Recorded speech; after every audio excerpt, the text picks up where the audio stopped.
Hey guys, it's Daniella. Welcome back to my channel. In today's video, I decided to hop on the tie-dye trend and tackle some tie-dye projects. With that being said, I decided to bring some of my old clothes back to life and tie-dye them. And this project should be pretty easy. I pulled out some old clothes from my closet. So if you want to see my tie-dye outfits, keep on watching. Subscribe to my channel if you're not already, and give this video a thumbs up. I do appreciate it. And let's go ahead and get started. All right, so you're going to want to start with 2 buckets. I picked these up at Dollar Tree. You're going to need some gloves, some rubber bands, some dish soap, and then I picked up these dark brown and gray tie-dyes from Walmart. And then I'm going to use some white clothes that I took out of my closet. You're going to put some boiling hot water into a pitcher. And then add half of your dye to your pitcher. Mine just kind of squirted in there. It was about half, so it worked out for me. And then I'm going to take some dish soap. I ended up adding some Dawn dish soap and then just mix that very well. And then I grabbed a white towel and added some color onto it to see how dark it would turn out, and I liked how it turned out. Then this is where I messed up. I didn't buy the bottles in order for me to distribute the dye, so I ended up using this Dawn dish soap bottle that I had. It worked, but make sure that you have that handy if you can. Alright, so starting with the sweatshirt, I'm going to go ahead and just start scrunching this up. No rhyme or reason. I'm no professional when it comes to scrunching. I'm just scrunching it up and then taking rubber bands to hold it in place as I go. It's a pretty big sweatshirt, so I did use a ton of rubber bands.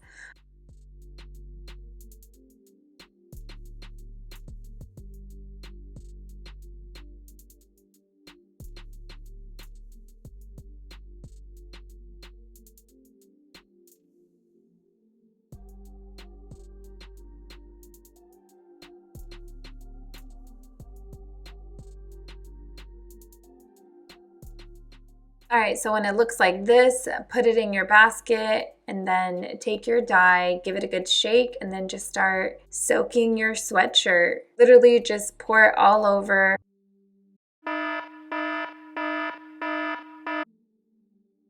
Alright, so now that you have your glove on, go ahead and just pour it all over. I did the same to a pair of biker shorts.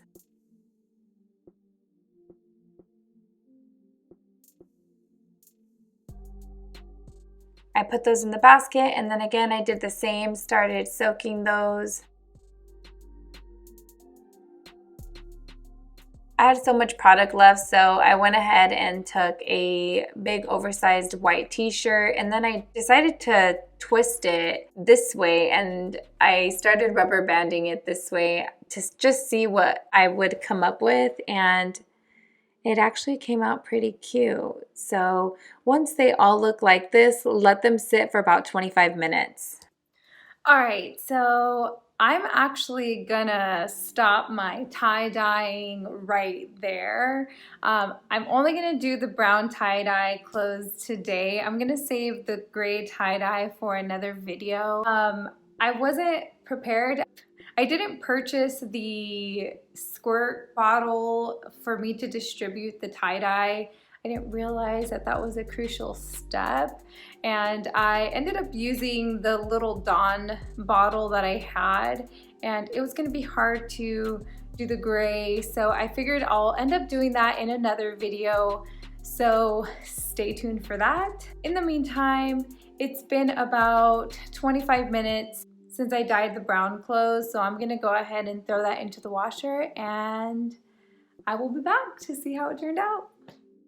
Alright, so here is how the biker shorts and cami came out. I think it looks cute. I think the fabric of the cami made it turn this pink color, so I don't know if I'll end up wearing this together. I don't think it matches as a set. Okay, so I love this set.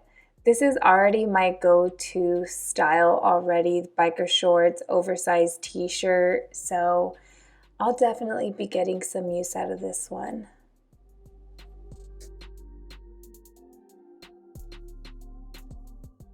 Okay, so I'm not gonna lie, I think this one is my favorite out of all three. I love a good crew neck sweatshirt. I'm just missing some sweatpants, so I'm gonna have to keep my eye out for some white sweatpants next time.